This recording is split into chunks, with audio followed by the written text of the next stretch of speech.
नमस्कार बंधुरा smart study point अफिसियाले आपनादेर सबाइके स्वागत।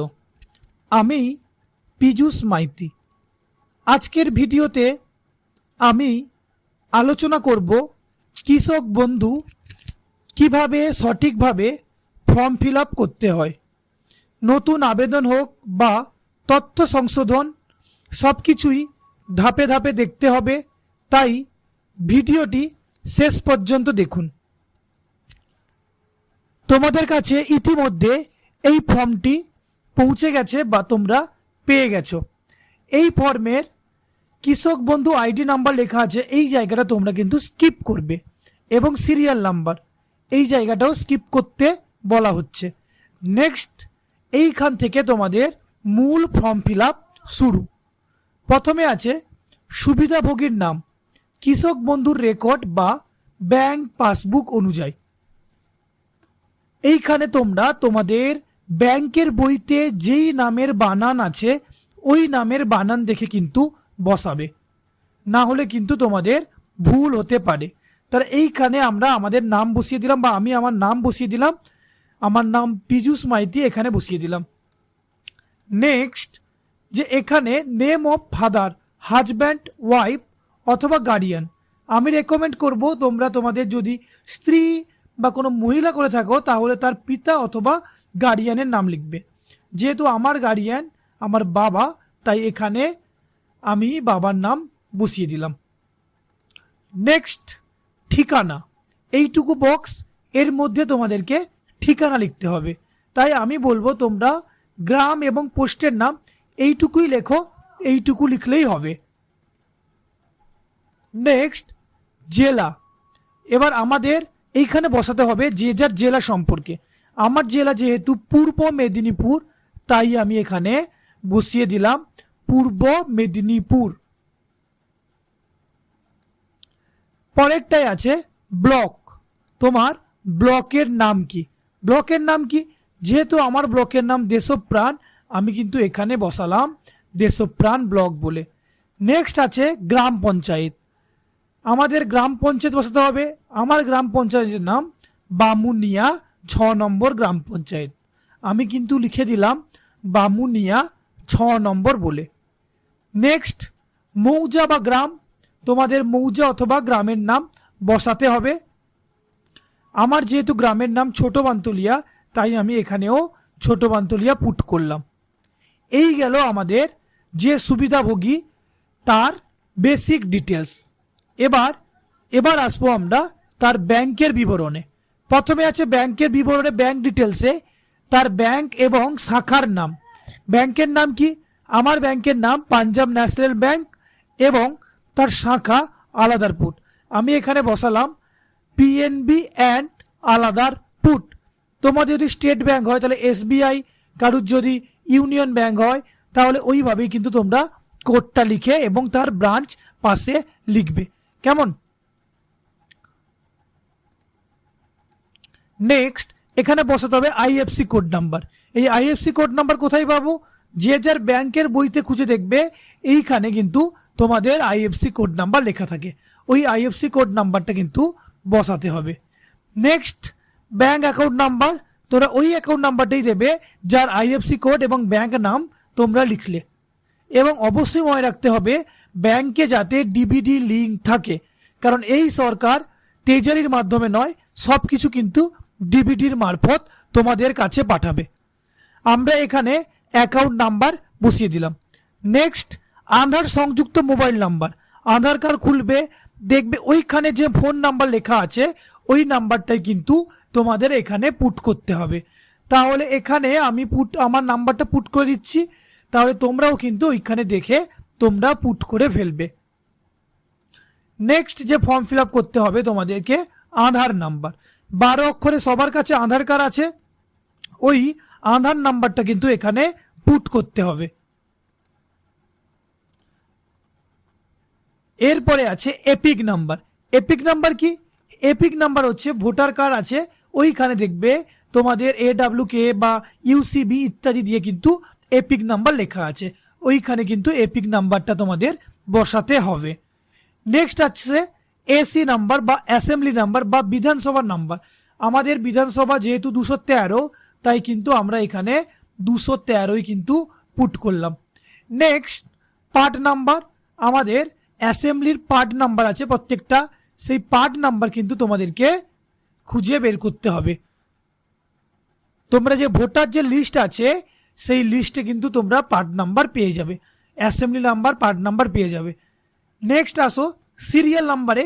সিরিয়াল নাম্বার কিন্তু তোমরা ভোটের যে লিস্ট আছে না, ওই লিস্টে কিন্তু তোমাদের একটা সিরিয়াল নাম্বার দিয়েছে, বা এসআইআর করতে যে প্রত্যেকটা ঘরে ঘরে একটা কার্ড দিয়েছিল, ওই কার্ডেও কিন্তু তোমাদের সিরিয়াল নাম্বার লেখা আছে। এখানে কিন্তু ভোটার কার্ডের মারফত সিরিয়াল নাম্বারটা বসাবে। নেক্সট এসআইআর বা WPLA 2026 ভোটারের জন্য ASDD তালিকা পাওয়া গেছে। এটা আমাদের কোনো পাওয়া যায়নি এসআইআর কোনো, তাহলে আমরা কিন্তু এখানে নো করে দিব। এরপর অ্যাপেল ট্রাইব্যুনাল মুলতবি রয়েছে, মানে CSIR এর এখানে কোনো তোমাদের নাম রয়েছে কিনা তা জানতে চাওয়া হয়েছে, সেইটাই কিন্তু তোমরা না বসিয়ে দেবে, কেমন? নেক্সট তোমরা বলেছে PM কিষাণ সুবিধাভোগী কিনা, তোমরা কি PM কিষাণ পাও? তোমরা যদি না পেয়ে থাকো তাহলে এখানে কিন্তু নো করবে, আর আদারওয়াইজ ইয়েস করবে। যেহেতু আমি পাই তাই আমি এখানে কিন্তু ইয়েস করলাম, কিন্তু যারা পাও না তারা কিন্তু নো করবে। এবার হচ্ছে প্রধান পেশা, যেহেতু কৃষক বন্ধু তাই কিন্তু তোমরা পেশায় লিখবে ফার্মার বা তোমাদের কাল্টিভেশন, এই ওয়ার্ডগুলো কিন্তু তোমরা এখানে ব্যবহার করতে পারো। নেক্সট চাষযোগ্য জমির বিবরণ, আমরা যে জমিতে চাষ করি তার বিবরণ কিন্তু আমরা আস্তে আস্তে করে দেখে নেব। প্রথম আছে জিএল নাম্বার। এই জিএল নাম্বার কোথায় পাবে? তোমরা তোমাদের যে জমির রেকর্ড আছে সেই রেকর্ডে গিয়ে দেখবে লেখা আছে সুন্দর করে জিএল নাম্বার, খতিয়ান নাম্বার, দাগ নাম্বার। কারোর যদি একাধিক দাগ থাকে তাহলে কিন্তু তোমরা কমা কমা কমা কমা দিয়ে তোমরা কিন্তু লিখবে। এরপর আসো চাষযোগ্য জমির পরিমাণ একরে, দেখবে টোটাল যে দাগ আছে সেগুলোকে যোগ করে কত একর জমি তোমাদের হচ্ছে, তাহলে সেই জায়গাগুলো কিন্তু এখানে তোমাদেরকে বসাতে হবে। নেক্সট আসি ROR এর তারিখ, ডেট অফ ROR। খতিয়ান যে ডেট আছে তোমরা ওই রেকর্ডে পেয়ে যাবে, ওই খতিয়ান ডেটটা কিন্তু তোমাদের এখানে বসাতে হবে। তাহলে আশা করি এতটুকু ফর্ম ফিল আপ তোমাদেরকে বোঝাতে পারলাম। নেক্সট তোমাদের স্বামী এবং স্ত্রীর বিবরণ, স্বামী এবং স্ত্রীর বিবরণ দিতে হবে তোমাদের। যেহেতু আমার এখনো পর্যন্ত আমি অবিবাহিত তাই আমি কিন্তু এখানে স্ত্রীর নাম কিছু বসাবো না, একটা দাগ টেনে দিব। 2 ব্যাংকের বিবরণ, কার ব্যাংকের বিবরণ? তোমার স্ত্রীর ব্যাংকের বিবরণ। যদি কোনো স্ত্রী বা মহিলা আবেদন করে থাকে তাহলে তার স্বামীর ব্যাংকের বিবরণ কিন্তু এখানে দিতে হবে। নেক্সট ব্যাংক ও শাখার নাম। ব্যাংক ও শাখার নাম কি? তোমরা কোন ব্যাংকে এইগুলো হচ্ছে তোমাদের কোন ব্যাংকে তোমাদের স্ত্রীর ব্যাংক অ্যাকাউন্ট আছে ওটা কিন্তু তোমাদেরকে এখানে অ্যাপ্লাই করতে হবে, লিখতে হবে। যদি তোমার PNB থাকে PNB অ্যান্ড ব্রাঞ্চের নাম, ধরো আমার SBI অ্যান্ড যদি কন্টাই থাকে তাহলে লিখবো আমি কন্টাই ব্রাঞ্চ।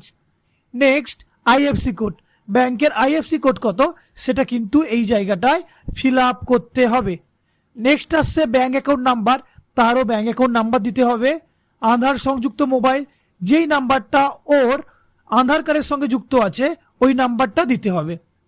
নেক্সট আধার নম্বর, এপিক নাম্বার, সেমভাবে আগে যেরকম করছিলে ওইভাবেই তোমাদের স্ত্রীর ও বা তোমাদের স্বামীর ওই জায়গাগুলো ফিল আপ করতে হবে। নেক্সট আসে KBN, KBN এর সুবিধাভোগী কিনা, তাহলে যদি পাও তোমরা তাহলে এখানে ইয়েস করবে, নতুবা না করবে। নেক্সট আপিল ট্রাইব্যুনাল অর্থাৎ SIR এ কোনো আবেদন আছে কিনা, যদি থাকে তো ইয়েস, আর যদি না থাকে তো নো। CA এর আবেদন যদি করে থাকো তো ইয়েস, যদি না করে থাকো তো নো। PM কিষাণের সুবিধাভোগী কিনা, তোমরা কি PM কিষাণ পাও? যদি পাও তাহলে এখানে ইয়েস করবে, যদি না পাও তাহলে নো করবে। প্রধান পেশা, স্ত্রীর প্রধান পেশা কি? যদি ও চাষবাস করে তো চাষবাস লিখবে, না হলে যদি হাউসওয়াইফ থাকবে তো হাউসওয়াইফ লিখবে। এবার এখানে অঙ্গীকারপত্র বা ডিক্লারেশন দিতে হবে আমাদেরকে। এইখানে তোমরা একটা নিজেদের স্বাক্ষর করবে। বাকি যে ফর্মের যেটুকু অংশ আছে সেটুকু অংশ কিন্তু তোমাদেরকে কোনো ফিল আপ করতে হবে না। ওই জায়গাগুলো অফিস থেকে ফিল আপ করে একটা টিকিট মতো কেটে দেবে। তাই আমি বলবো যখনই তোমরা কিন্তু প্রিন্ট আউট বের করবে অবশ্যই একটা পেজে দু সাইডে করবে না, দুটো আলাদা আলাদা পেজে করে রাখবে। নেক্সট, এই প্রকল্পটি করার জন্য আমাদের কোন কোন ডকুমেন্টস লাগবে সেইগুলো কিন্তু একবার চোখ বুলিয়ে নেব। আমি কোনো মন গড়া ডকুমেন্টস দিই না অন্যান্য ইউটিউবারের মতো। আমি তোমাদেরকে ব্লক থেকে যে নোটিশ জারি করেছে ওই নোটিশ থেকে কি কি ডকুমেন্টস লাগবে ওইগুলো কিন্তু আমি তোমাদের পড়ে শোনাচ্ছি। এক, নিজের ভোটার কার্ড লাগবে। কি লাগবে? নিজের ভোটার কার্ড বা কার্ডের জেরক্স। ওকে। নেক্সট লাগবে নিজের আধার কার্ডের জেরক্স। আর কি লাগবে? নিজের ব্যাংক পাসবইয়ের জেরক্স, নিজের সাম্প্রতিক জমির রেকর্ডের জেরক্স। সাম্প্রতিক মানে এই বছরের 2026 সাল, যদি না থাকে তো 2025, কিন্তু আমি সবাইকে রেকমেন্ড করব 2026 সালে বের করানোর জন্য। এরপর লাগবে স্বামী বা স্ত্রীর ভোটার কার্ডের জেরক্স। যদি তুমি পুরুষ হও তাহলে তোমার স্ত্রীর ভোটার কার্ডের জেরক্স, আর তুমি যদি মহিলা হও তাহলে তোমার স্বামীর ভোটার কার্ডের আধার কার্ডের xerox. Aadhaar card, voter card, bank account, জমির রেকর্ড এবং স্বামী স্ত্রীর মধ্যে কেউ যদি মারা যায় তাহলে মৃত্যু শংসাপত্রের জেরক্স অবশ্যই দিতে হবে। এবং যারা অবিবাহিত, বিয়ে করনি, তাদের ক্ষেত্রেও কিন্তু পঞ্চায়েত কর্তৃক প্রদত্ত অবিবাহিত শংসাপত্র কিন্তু বাধ্যতামূলক। না যদি দাও তাহলে কিন্তু তোমাদের ফর্মটি ক্যান্সেল হওয়ার সম্ভাবনা থেকেই যায়। আজকের ভিডিওটি এত পর্যন্ত। যদি আপনাদের ভিডিওটি ভালো লেগে থাকে অবশ্যই লাইক, কমেন্ট এবং শেয়ার করবেন। এই রকম সরকারের বিভিন্ন প্রকল্পের ফর্ম ফিল আপ সবার আগে জানতে আমাদের পেজটিকে এবং চ্যানেলটিকে ফলো করে রাখুন। ধন্যবাদ।